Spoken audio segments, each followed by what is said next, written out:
Assalamualaikum warahmatullahi wabarakatuh.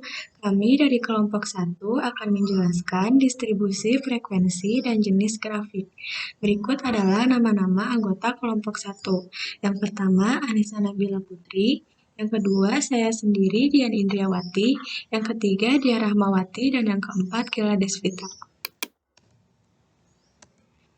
Latar belakang dari pembuatan makalah ini adalah menyajikan data angka yang telah berhasil dihimpun secara teratur, ringkas, dan jelas. Dapat memberikan gambaran yang mudah dimengerti mengenai ciri atau sifat yang terkandung di dalam data angka tersebut. Pada umumnya, kumpulan data angka yang diperoleh setiap kali kita melakukan kegiatan pengumpulan data statistik keadaannya tidak teratur dan masih merupakan bahan keterangan yang bersifat kasar dan mentah. Dikatakan kasar dan mentah sebab kumpulan data dalam kondisi seperti itu belum dapat memberikan informasi secara ringkas dan jelas mengenai ciri atau sifat yang dimiliki oleh sekumpulan angka tersebut. Sekian, terima kasih. Assalamualaikum warahmatullahi wabarakatuh. Perkenalkan, nama saya Anissa Nabila Putri. Di sini saya akan menjelaskan materi tentang apa itu distribusi frekuensi. Distribusi frekuensi adalah susunan data menurut kelas interval tertentu atau menurut kategori tertentu dalam sebuah daftar. Biasanya, data awal yang diperoleh berbentuk data mentah atau acak. Maka dari itu, data tersebut dibuat ke dalam bentuk data berkelompok.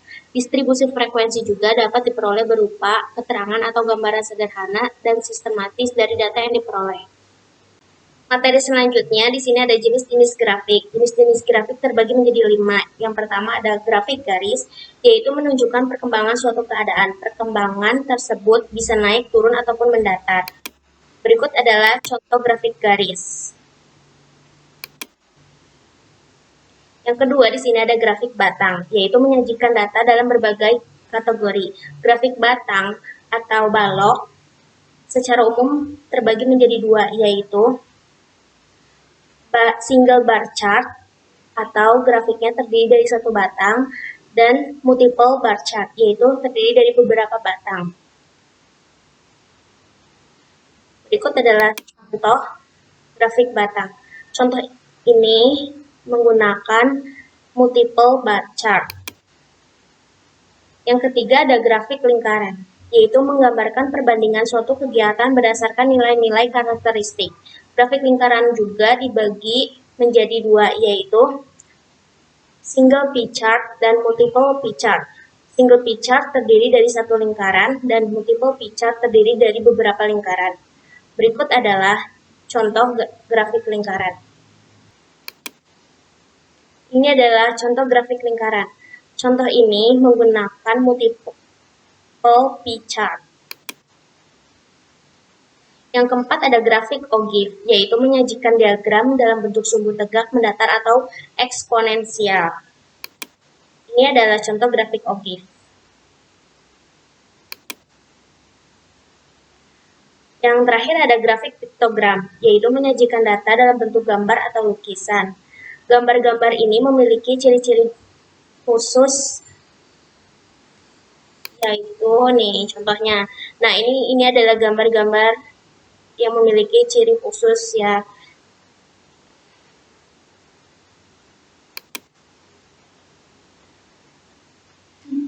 Sekian dari saya. Terima kasih. Wassalamualaikum warahmatullahi wabarakatuh.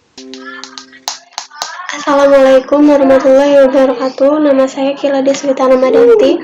Saya akan menjelaskan bagaimana cara penyusunan distribusi frekuensi. Ini contoh data kepadatan dan distribusi kesehatan di Kota Bogor tahun 2017. Ini tabel distribusi frekuensinya. Pertama kita urutkan data terkecil hingga terbesar. Kemudian kita tentukan nilai ranknya. Nilai rank itu diperoleh dari nilai max dikurang nilai min.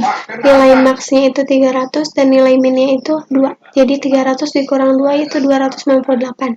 Itu nilai ranknya. Kemudian kita tentukan kelas. Untuk menentukan kelas, rumusnya adalah 1 ditambah 3,3 log n.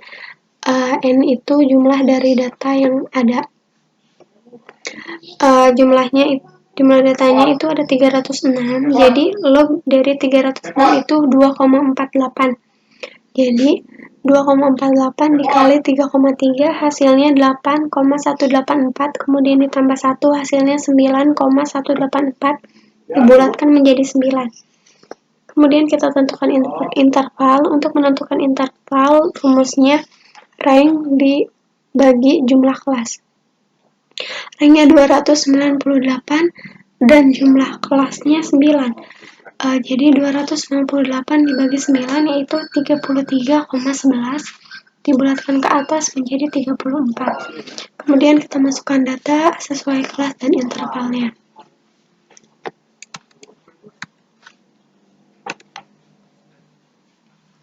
Jika sudah, kita tentukan nilai tengah atau midpoint. Ini caranya yaitu batas kelas bawah ditambah batas kelas atas dibagi 2. 2 ditambah 35 dibagi 2. 2 tambah 35, 37. 37 bagi 2, 18,5. Ini juga sama, 36 ditambah 69, 105 dibagi 2, 52,5. Ini juga sama, sampai kelas 9 juga sama, ini hasilnya. Kemudian kita tentukan tepi kelas. Untuk menentukan tepi kelas, yang batas bawah kelas ini dikurang 0,5 dan batas atas kelas ditambah 0,5. Contohnya 2 dikurang 0,5 hasilnya 1,5. 36 dikurang 0,5 hasilnya 35,5. Kemudian 35 ditambah 0,5 hasilnya 35,5. 69 ditambah 0,5 hasilnya 69,5. Kemudian kita tentukan frekuensinya. Frekuensi itu caranya yaitu hasil dari frekuensi setiap kelas dibagi 306 jumlah frekuensinya dikali 100. Contohnya 230 dibagi 306 dikali 100 hasilnya 0,75%. Ini 23 dibagi 306 dikali 100 hasilnya 0,075%. Kemudian kita tentukan frekuensi lebih dari sama dengan dan frekuensi kurang dari sama dengan. Yang pertama, frekuensi kurang dari sama dengan. Kita mulai dari 0. Kemudian ini diambil dari tepi kelas bawah, tepi kelas atas. Kurang dari 35,5 ini. Kemudian kurang dari 69,5 ini, tinggal ini aja, 230 ditambah 23 hasilnya ini. Terus yang ini tadi 253 ditambah 14 hasilnya 267, terus sampai ke bawah. Kemudian yang FK lebih dari sama dengan menggunakan tepi kelas bawah.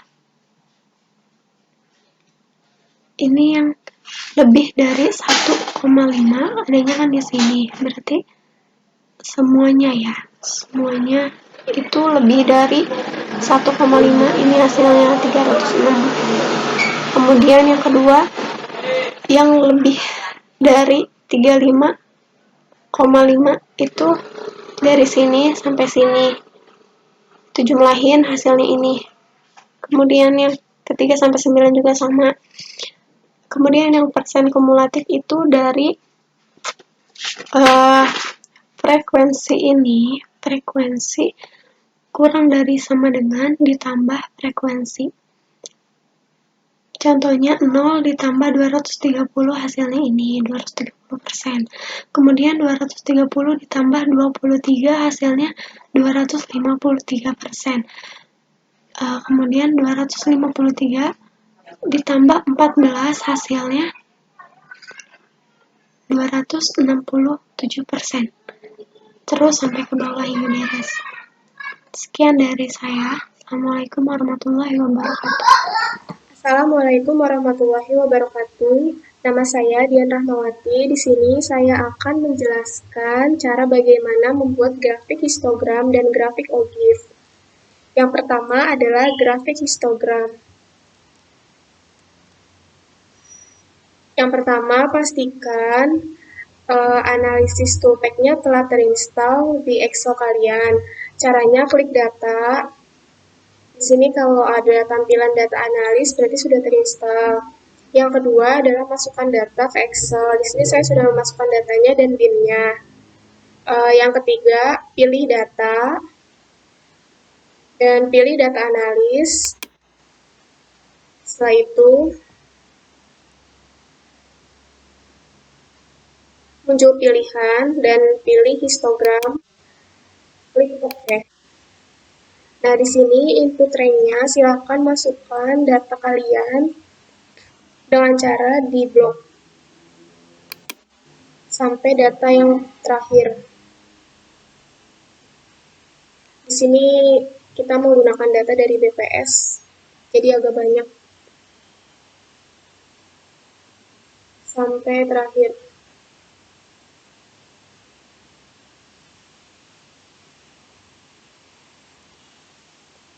Setelah itu, klik in rank.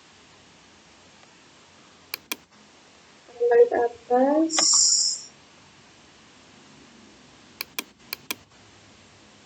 Di sini kita blok in-nya.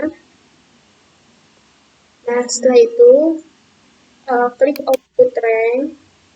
Di sini outputnya terserah mau di mana aja, karena untuk memunculkan grafiknya.